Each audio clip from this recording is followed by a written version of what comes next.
Welcome everyone, it's Maximus. Thank you for joining me on today's video. First of all, I just want to apologise. Potentially my voice may sound a little rough right now. I do have a bit of a cold, so I do apologise, so bear with me. So today we are talking about the Japanese military's Type 10 main battle tank. Now, I will be in the future also doing a video on the Type 90 main battle tank, but I decided to do this one first because I, was kind of curious as to why these two tanks were created, considering the Type 90 is also a fairly impressive and formidable main battle tank for the Japanese army. So I decided to do this one first, and I'll relate back to the Type 90 here and there in this video too, to kind of cross-reference. So first of all, the Type 10, aka TKX, or aka the TKK, is the replacement of the Type 74, not the Type 90. As the Type 10 is a smaller vehicle than the Type 90, so it can fit on trains and is light enough to weigh under 50 tons. This allows it to be transported on roads by trucks and trains and such. This is achieved by the use of modular armour associated with the 4th generation armoured fighting vehicle. So as I mentioned before, I'm going to cross-reference a little bit with the Japanese Type 90 because it kind of makes sense as to why I'm talking about it in a little while here. So the Japanese Type 90 is a capable 3rd generation main battle tank. However, Japan is a cluster of nearly 7,000 islands, and about 70 to 80% of the country is actually forested. It has mountains, and it's really quite unsuitable for tanks, with its agricultural, industrial and residential use mainly taking priority for most of the free land that's available. Japan is one of the most densely populated countries in the world, which means space is at a very high premium, and there are limitations on the transportation network and actually training grounds for these particular vehicles. They are very narrow trains and road systems that can't cope with vehicles weighing over 50 tons. This has meant that the Type 90 has only been able to operate in the 2nd largest island, and the northernmost, Hokkaido. I think that's how you say it. The obsolete Type 74 has therefore remained in service and has been the principal main battle tank for the rest of Japan, with about 700 still in service as of 2006.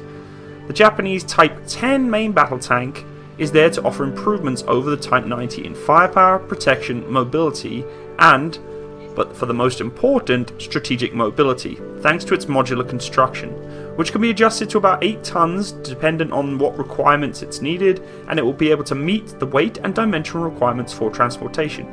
Now this was really fascinating to me because you never really think about it when a country's vehicles are being deployed to training areas or around the infrastructure of a country. And for Japan, it makes complete sense. I mean, as it's mentioned, that the infrastructure just isn't there to be able to deploy these kind of vehicles. Some of them are weighing up to 60 tons, 50 tons or so. That's a lot of weight for obviously Japan's roads, train systems to be able to take, and the country's just not really built around that kind of infrastructure. So it's really interesting to see how Japan has decided, we have this big old heavy Type 90 that really is only be able to be used in certain areas of the country. I mean, agriculture and the forested areas. I mean, we can see in this video just how thick and dense the forestry is in certain parts of the country, and clearly going to be very difficult to be able to get these tanks to train, to be able to, deploy to different areas of the country if, and hopefully never happens, came to some sort of armed conflict. So I guess Japan decided, well, we got a big problem here. We got, main battle tanks that are not able to be deployed very easily. The infrastructure is just not there to deploy these heavy vehicles.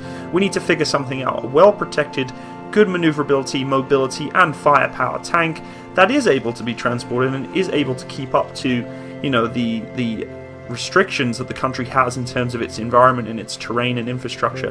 So that was kind of a surprise to me, and I think that's one of the most important attributes of this tank, is, it's actually been modeled and designed for a specific purpose to be able to try and meet Japan's stringent environmental and infrastructural needs, which is pretty cool to hear about. Another name given to this tank is the Type 10 Hitomaru, and the development of this vehicle began basically in around the 1990s, and due to very slow pace of development, the first units were delivered to the army only in 2010. Even that means only a small amount of 13 units was ready at the time, and an additional order of 68 tanks was expected at the end of 2015. The initial price per unit was an estimated $6.5 million US, but the end of the cost went up to a whole $11.3 million US per unit, which is very expensive, guys, which made it pretty expensive overall as a project. However, for that price, guys, it does feature some really remarkable characteristics, mainly in the field of communication and digitalized battlefield capabilities. Namely, this tank is fully capable of sharing the data from its sensors not only with other tanks but also with the infantry units working together with it. and increases its battlefield awareness to the level it is unprecedented even in modern Western armies. Now this is really important, guys, and I think something that we really need to start taking into consideration for armies all around the world is the infantry and the armoured corps, and I've mentioned this many times before, inherently work together as a brotherhood. Without that true communication, that true teamwork between armoured and infantry, it can be quite a difficult task in trying to create operational awareness and battlefield cohesion. So I think what Japan has decided is, because they are such a tight-knit country in quite a small environment, infantry and armour must work so closely together that it's super important to have this communication basis and the battlefield awareness are top priority. So clearly they've decided to make sure that the sensors and the data that they're communicating with different vehicles, different battle groups, are all able to communicate across the whole spectrum of the military, whether it be infantry, even air assets and such, which is really important even for battlefield commanders being able to coordinate their assets where they need them to go. And I think it's something that we may have dropped the ball a little bit, specifically in the UK, I can tell you that for sure. It's only as of recently where we're starting to sort of bring those sort of systems in place with the Ajax system, obviously being able to look through the sights of each different vehicle if they wish to, being able to share information, data very easily via the battlefield management systems they're starting to bring out now. So we're only starting to just catch up. And Japan has, I guess, got a little bit ahead of the ball game with that kind of technology. So let's get to the juicy stuff. The Type 10 Hitomaru has a Japanese manufactured L44 120mm main gun. It is able to fire pretty much all sorts of standard 120mm NATO standard shells, as well as the newly designed Saber rounds made specifically for this tank. It also uses an autoloader system, which is not too common for most NATO tanks, as you already know. Its armour has a very advanced ballistic shape, which allows for higher survivability than most of its NATO counterparts. Now this is quite subjective. We know that Leopard 2 are starting to get their own specific upgrades. Challenger 2 really isn't progressing too much in terms of armour protection. We don't know too much about it as of right now. And clearly the M1A2, M1A3 program is on its way rolling with the SEP upgrades and such, so that's quite subjective to that kind of statement. The armour also introduces a new nanocrystal steel compound that no other tank has. I don't know what to tell you about that. I mean, steel is steel. Depending on how they create it, it's very difficult to say. Nanocrystal steel, I've never really heard of it. We all know Japanese steel is obviously very high quality, so I can probably assure you that the armour compounds that they're placing on this tank are going to be of very high quality. The armour that is associated with this 4th generation armoured fighting vehicle is modular, and therefore the armour boxes can be added and removed from the steel surfaces of the skin of the vehicle. The basic box works as a form of standoff armour that prematurely detonates the shape charge weapons, i.e. high explosive anti-tank missiles and such, stringing out the copper jet and reducing its effectiveness. The modules also mean that various ceramics and other tiles can be inserted in the modules and removed quite easily, allowing the operator to equip their vehicles with the appropriate level of protection for future threats and the environmental needs that it's adjusted for. It's these modules that are inserted with the ceramics that can weight the vehicle down, and by removing them and transporting them on a second vehicle, the Type 10 can weigh under the 50-ton limitations of the infrastructure of the country.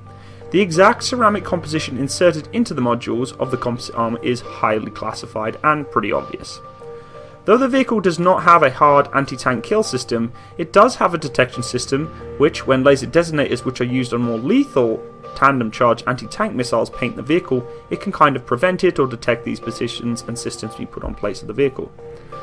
This triggers the smoke grenade launchers to fire a screening grenade which deflects and scrambles the lasers so that the lock cannot be achieved and the missile potentially cannot be fired. Again, this is pretty normal for most tanks nowadays. We're starting to put those defensive measures in place to prevent us from being attacked from those awful anti-tank guided missiles that are being produced nowadays and actually being able to knock out some of the most powerful tanks out there. So it's nice to see once again Japan is actually kind of relating to those systems and trying their best to create defenses to deter these kind of systems taking attack. The tank was specifically designed with asymmetric warfare in mind. A very large emphasis was placed on the protection against RPG rounds. The vehicle does have sloped modular ceramic armour. It was pretty similar to the Leopard 205, and the side profile is what I'd say quite similar to the Leclerc in all honesty really. The vehicle does comprise of a secondary armament consisting of a 7.62 machine gun coaxial mounted and the M2 12.7 machine gun on top of the vehicle for the commander.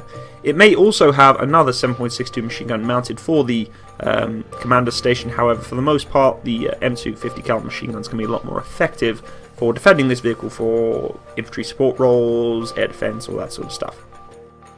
Another impressive feature of this tank is its hydropneumatic active suspension system, which allows it to move through some really rough terrain and ensures minimal recoil while firing. It also is able to adjust its suspension to be able to, increase muzzle elevation potentially, and basically to navigate terrain a little better in the tough environments that Japan has. You know, it's able to probably place better hull down positions and adjust its angle accordingly. Finally, it is quite light at 48 tons when full, and is an additional advantage on very soft terrain, muddy terrain, and you know, the more weight, the more spongy that soil is, the more it's going to sink and create a lot of tension for that engine to work on. The tank can sit, stand, kneel, or lean in any direction. This feature gives it a number of advantages. Some tanks will actually be able to be fitted with a front-mounted dozer blade. The vehicle is powered by a V8 diesel engine developing around 1200 horsepower.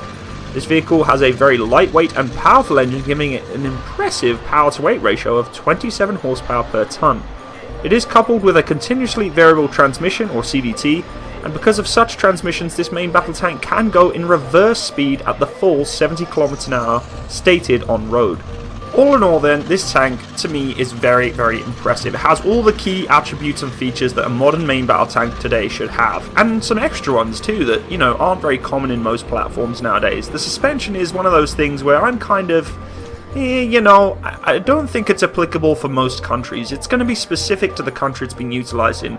Obviously, in Asian countries like South Korea and Japan, it may be more applicable and more specific to their environments. I personally think it's going to be a lot of extra money wasted on a tank for countries like the United Kingdom, the USA, Germany and such, because we just don't need those sort of systems. It would be nice to have, but in the day of modern defence budget cuts, if we can save on suspension to make it do some really nice pimp my ride up and down left right tilts, I really don't think it's necessary, but, you know, Japan has decided differently. This tank is very expensive, and for that being the case, it's going to be producing probably quite small numbers, mostly due to its high price, but also obviously just due to the fact the terrain just isn't really suited for tanks in Japan. But it is really a fine addition to the Japanese army, and I think it's going to do very, very well for itself in the many years to come that it's obviously been designed for.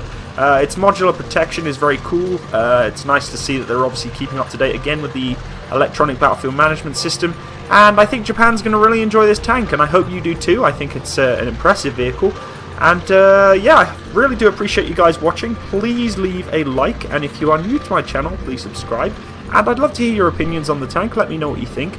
Like I said, I give it definitely a thumbs up and a positive opinion from my side. It'd be nice to see how it performs in terms of ranged engagements with that gun, and you know, how well their gunnery works for their country, and you know, if they're actually able to hit targets first time, all that good stuff, because it's not an environment where they can practice tank battlefield warfare very much, I'm sure, with the limited terrain they have. But thanks again guys, I really do appreciate you for watching. Have a great day, and bye bye.